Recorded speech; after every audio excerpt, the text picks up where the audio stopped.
Hello, I'm Kråkan, also known as Corvus, and welcome to YACC, yet another Crowcast where I pick a game I played for a week and then I talk about it. This week's game is Diablo II Lords of Destruction, made by Blizzard North in 2001 for Mac and PC, and it's an expansion of the original Diablo II that came out 1 year prior, and it introduced two new classes to the game, Assassin and Druids and Rune Words and other types of stuff, but also there was spoilers up ahead, just so you know. But first, a little backstory. I had a buddy named Frank when I was growing up, and he played this game on his older brother's PC, not the expansion, but the original Diablo 2. And he is such a chicken, like such a coward. He just played up to a certain point because he was afraid of some of the mobs, because they get stronger the longer you progress into the game and whatnot. But I fell in love with the whole dark style and the moodiness of the game, and it's kind of depressing that the world has fallen into a demon landscape and there is this war going on. But anyway, I picked the game up and I picked up the expansion as well. I mean, this game still holds up today. That's probably why they're making this resurrection kind of thing with newer graphics and all that stuff. So Diablo II Lords of Destruction is a dark RPG and a hack and slash. And it's kind of fascinating that this game still runs on modern PCs. All I had to do was like install the original discs and the expansion pack, and then just patch it up, and it works on Windows 10. Kind of weird actually, because usually when you play older PC games, you usually go through a hurdle of things to make it actually run. Because, you know, that's the thing about old games. They were made to run on slower computers to a certain speed and with specific kind of RAM and graphics and whatnot. So this game is actually a 2D, what do you call it, asymmetric view game. So it looks 3D, but it's actually a 2D thingy. Yeah. So at the start of the game, you can pick between a couple of classes. Amazon, which is this female warrior, a bit like Wonder Woman. She specializes in spears and bows, and she has some passive skills. And then you have the Assassin, which is basically a well, deals damage. I haven't played that much of the Assassin class, but she has some skills that revolves around traps. And then you have the Necromancer, which is this undead priest, I guess, and he commands the undead basically, and he has some curses, and yeah, he can raise like a golems and skeleton mages and warriors. And then you have the Barbarian, which is exactly what it sounds like. He is like a warrior that can wield weapons and double swing and do bash attacks and whatnot. And he has some natural resistance as well. An item finding for some reason, I don't know why. And then you have the Paladin, which is basically a holy warrior that deals a lot more damage to the undead. And he has auras, like areas effects, like to do like fire damages or thorns or whatnot. It's actually one of my favorite classes to play because he has like this skill called Seal, which you get after the skill Sacrifice, and you know, basically hit multiple enemies at the same time and hit rather fast too. And then you have the Sorceress, which was the class that I actually rolled up for this. I just took a die, you know, and I throw it. And I was like, okay, number 6, it's a Sorceress, okay. And I played she is a magic user. She uses elemental like attacks like ice, fire, and electricity, and that's what you have there. Those are 3 different skill branches, because you have like if you press like T on the keyboard, I think you get like the skill 3, and you advance every time you level up in this game. When you earn enough XP, you can put a point into a skill, and the more points you have, the better you are at that skill, more damage, more area of effect and whatnot. And then you have the Druid, which is my absolute favorite, but I think he's kind of broken. So the Druid, unlike the Necromancer, he can summon wild spirits to fight for him, like bears and ravens and wolves, dire wolves. And unlike the Necromancer, which needs corpses to summon the undead, the Druid can just summon them from nowhere. So he's basically a one-man army. You know, you can just spam these kind of spirit animals, and he also has this like shape-shifting abilities. He can turn into a I think it's called a werewolf or a werebear. You wear a bear? I don't know. And he has some elemental attacks as well. I don't know why, but yes. So the game starts with you getting into rogue camp and talking to Akara, which is, I guess, the leader of the camp. of the Sisterhood of the Sightless Eye. I think that's what they call it. And you get a quest right away to go to the Den of Evil and basically rid it of monsters. So that's what you do. You go into the cave, and as I said before, I played as a sorceress, so I just went in there and you kill the enemies one by one. And when the cave is cleared, the sun shines in, it becomes a little brighter, and you get a reward for returning to Akara. Like, you get 1+ in skill points, and then you talk to Kashia. I think maybe I butchered that name, but she's taking care of the hirelings, which basically in the rogue camp are like archers, female archers, because of the Sisterhood of the Sightless Eye. She gives you a quest to go and kill Bloodraven, which I think she was part of the Sisterhood at one point, but then she got corrupted by some demons, and now she's basically like a lieutenant in Diablo's army, I guess. So you go down, you explore like a field, and you go down to the burial grounds, and she's just there, and this is one of the hard things to do as a magic user in the beginning, because magic users can't take a lot of damage and they're very weak. So you have to clear out all the undead of the cemetery and the burial grounds, and then you can start to basically attack Bloodraven. She can summon undead too, I think, if you get too close. But anyway, I just spammed some ice blast or whatever. I think they're just ice missiles. Maybe I'm wrong. But the boss went down relatively easy. And then I explored the Crypt and the Colosseum, I want to say, but maybe it's just the Crypt and Mausoleum, yes. And you get like some golden chest, and you get like items, and I can talk a little bit about that later. I have a whole page dedicated to that stuff. But anyway, you return to the quest giver, and you actually get one of the hirelings for free that wants to follow you. And hirelings are like side characters that are accompany you around your journey. They just follow you around, and the hirelings have their own stats, and they can have their own armor and weapons and helmets, and I think even gloves, I think. But anyway, you just give her a bow because that's her speciality. So I made a bow with sockets in it, and sockets are basically holes in a weapon where you put like gems and other kind of magical things in, and they enhance the weapon itself. And I'll talk a little bit more about that later on too. And then I talk to Akara again, and then now it's time to search for Cain. So Cain is this character that he's like an old wise sage that basically is good for advice, and he knows a lot about stuff. And he was in the first Diablo game, and one of his traits is that he can identify any items by you just talk to him, and there's like identify item like for free of charge because you save him later in the game. Spoilers. But that's kind of cool, because usually you buy like identifying scrolls, and if you find a magic item which is the color blue, you can identify it and you'll see actually what stat it has. So Cain does that for free, so it's a very helpful thing to have him in your town, so to speak. And he will travel with you all the way all over Sanctuary, basically, from the Sisterhood of the Sightless Eye to the desert and to the jungle, and later into Hell and into the Barbarian Mountains in the last chapter. Because this game, in the original Diablo 2, there were 3 chapters. There's the first chapter, which deals in the main part of Sanctuary, and then the second part is in the desert with a lot of undeads and sand and really grindy part. And there's some maggots, I think, too. Maggots and insects.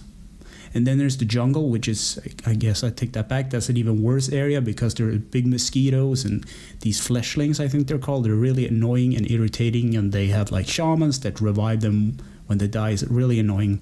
And then you have Hell, which is basically what it sounds like. It's like 3 or 4 planes of just hell, demons, and it's actually a kind of cool thing. It's a black void with like mud and fire, and really cool. But I'm getting ahead of myself. So anyway, you go through the underground passage and into the dark woods to find the Tree of Infus. Maybe I said that wrong. But you need that to activate some stones in the stony fields, go figure, some rune stones, and open up a portal to Tristram.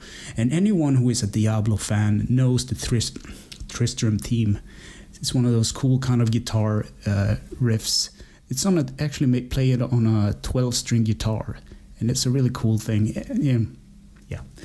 But anyway, you save Cain from the burning village, and you take him back to Akara, and you get a reward. I think you get like a golden ring or something. And then the story progresses even more. You go down to the cloister. It's actually a place where nuns and priests stay, like monks, I guess. And it's been corrupted by the demons. And what you do is just you go through the jail levels, and it's one of the quests you get from Charcy, which is the blacksmith of the rogue camp. She wants to get her hammer back because she left it when the monastery got taken by the demons. So you kill the smith, which is this big demon, and you take the hammer and you return it to Charcy, and you can get an item imbued with some magic. And these items are jello, so I think they are special, not rare but special items, yellow items, whatever. So you take a normal item like a white plane is normal, a normal item like a ring or a helmet or anything, and she imbues it with some magic. And yeah, so you get some extra goodies for getting the hammer back. And there's this other quest that I forgot about in the, I think it's the Black Marsh. There's this Forgotten Tower. I might be wrong about the placement, but there's a Forgotten Tower with the Blood Countess, and it's just a nice place to farm gold if you are low on gold for some reason, because the fourth floor, the bottom floor of the Forgotten Tower is actually filled with gold, and the Blood Countess is there. So if you kill her, you can get some extra runes and whatnot, which you can use in socket items anyway. But anyway, you go through the cloister, whatever it's called, and you go deeper into it. You go into the catacombs, and you're there for one reason. You're supposed to kill this big-titted demon lady called Andariel, and she does a lot of poison damage, so you want to be careful about that. And just as like the fight with Bloodraven, you clear out the room prior, and then the boss shouldn't be a problem. Just stock up on antidotes, because poisons hit like a bitch, and it really drains your life fast. But anyway, you defeat her, you get some goodies, then you get to travel to the desert, to the city of Lut Gholein, and you meet up with a prince, I think he is, or like their leader, and you get some quests there, and you move on. And the desert, I'm not gonna go too deep into this, but in the desert there is like I think it's called the Dry Hills, and in one of the crypts or like dungeons, catacombs, whatnot, you find the Horadric cube, which is the best item in the game. It takes up 4x4 spaces in your inventory, but when you open the box, it actually has a bigger inventory in it. So the Horadric cube is used to make things. You have, for instance, you have like these recipes. If you have like runes, you have like, if you have 3 of a kind of something, like runes or like gemstones, you can combine them into making them into a better version of what it actually are or was. So you can have like, you have like these shipped like emeralds, and if you put in 3 shipped emeralds and you convert it, you make like a flawed emerald, and then a normal emerald, like just an emerald, and then a flawless emerald, and then a perfect emerald, and it goes on like that. And like 2 bolts can make an arrow, or 2 arrows can make a bolt, and there are these crazy recipes. If you want to go deep into it, you can add extra sockets to armors and weapons by using some runes and stuff. And yeah, so I'm just gonna explain a little bit about the properties of items and whatnot. So items comes in a couple of different colors. You have white, which is normal items, which is the rarest one to find actually, because items usually have like, you know, a special property or whatnot. And then you have blue, which is magical, and then you have yellow, which is like a special type of magical, I guess. And then you have set items, which are green, and you get bonuses for like having a total set. Like you can get like, and rare sets, the green ones are often like associated with a character. Like if you say like I don't know, Peter's boots of healing, or Peter's staff of I don't know. But if you get a whole set, you get some bonuses. And then you have the legendary. And I'm not really sure if because it was a long time since I played this game with like legendary items, but I think they're brown. And these items are special because they have a unique kind of image in their place. So you can, once you identify them, you get some amazing stats to go with that. And then you have ethereal weapons, which are better than normal weapons, but they break and you can't repair them because there's a whole mechanic to repairing things and keeping them in good condition. And then you have the socket weapons, which are, as I mentioned before, you put stuff into the holes in the weapon, or shields or helmets or armor or whatnot, and you get some bonus effects. And there's this character in the expansion called Anya, and she, if you save her from the, I think it's like a frost cave because of the mountains and barbarians and whatnot, you can get an extra added socket into a weapon, which is kind of cool. And then you have the gems. You have rubies, which are red, sapphires that are blue, emeralds that are green, and diamonds are white, and amnesties, I don't know, purple. And then you have the topaz, which is gold or yellow. And then you have skulls. And putting like one of these gems or a skull into an item like a helmet or a glove or a sword or a shield, they do different things, but it says on the side. So for instance, if you put a ruby into a weapon, you get some fire damage. If you put a sapphire into a weapon, you get frost damage, or cold damage as it's called. And if you put an emerald into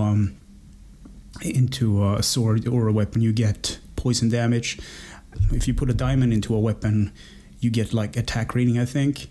And there's some bonuses. And topaz, you make like electrical damage. And then you have the like quality of the gems or the skulls. You have chipped, flawed, normal, flawless, and perfect. And perfect is what you want. I mean, if you put like a skull into a weapon, you get like life steal or something. If you put it in a helmet, which is more useful as a magical user, you get like, it regenerates mana, which is very useful. I had like a druid character that I just had like a 4-socket helmet, and I made 3 perfect skulls. I just put them in there. I mean, it's kind of a basic item, I guess, but it worked. And then you have other things you can put in your socket items. You can make unique items.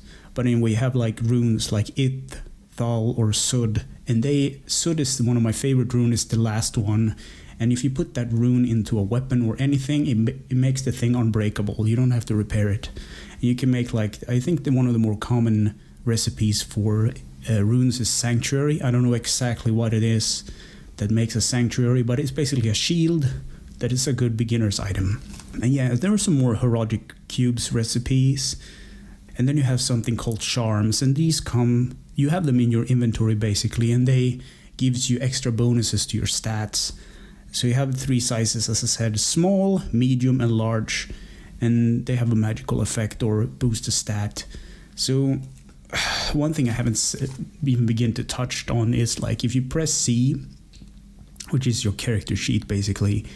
So you have like strength, you have dexterity, you have vitality, magic, and probably something more than I've forgotten about. But those things affect your stat. Like if you put a lot of things into strength, you do more damage. You can also, certain items, you have to be strong to carry armor, or you have to have high dexterity to use a bow, or I mean, you have to have a lot of, I think like vitality also affects life and stamina the faster you can run, because you can toggle run on and off. And mana is basically just magic, use of magic. So gameplay: beat Diablo, destroy his brothers, and bring temporary peace to the world of Sanctuary. That's the whole part of the game.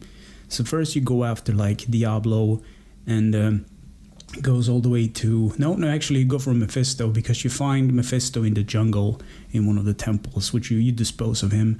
And then you go for Diablo, which is in his own hell sanctuary. And in the expansion pack, the brother of Diablo and Mephisto, Baal, he is gonna corrupt the World Stone, I think, and he goes to the mountain of the barbarians to basically do so. But yeah, that's the whole point of the game. So here are a couple of control things, because this is on PC, so you have a lot of buttons on the keyboard. So if you press like escape, you go into the menu, save, you have all these options. If you press O, that's the options for the side character hireling that you have. If you are online, you can press P to join the party and basically invite people. And control toggles run. There is a very useful thing that they have in the mapping key section called show belt. So you can show how many slots you have in your belt, which is available at the time. And then shift shows and hides the map, and then H shows, it's basically help. It shows all the things on the screen. It's like basically like an overlay that says what everything does. And Q is for the quest logs, T is for the quest or the spell tree, or the, yeah. A and C is the character stat, and then tab is the map.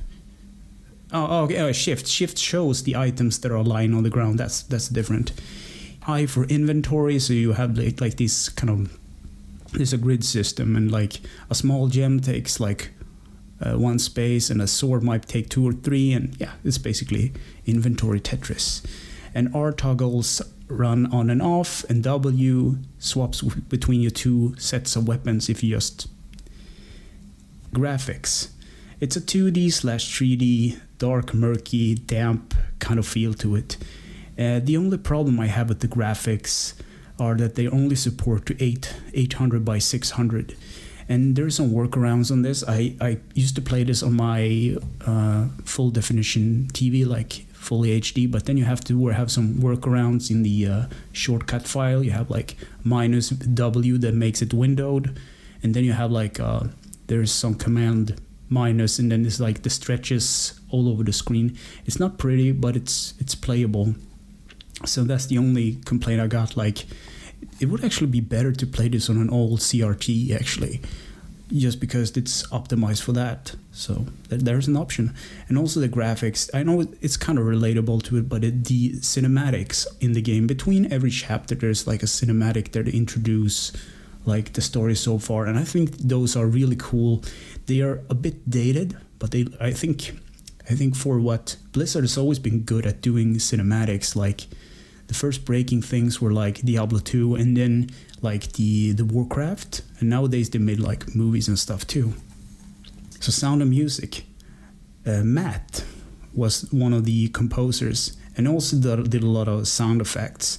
But there's like, it's kind of funny when I looked up this game and some of the wiki stuff to get my reference right.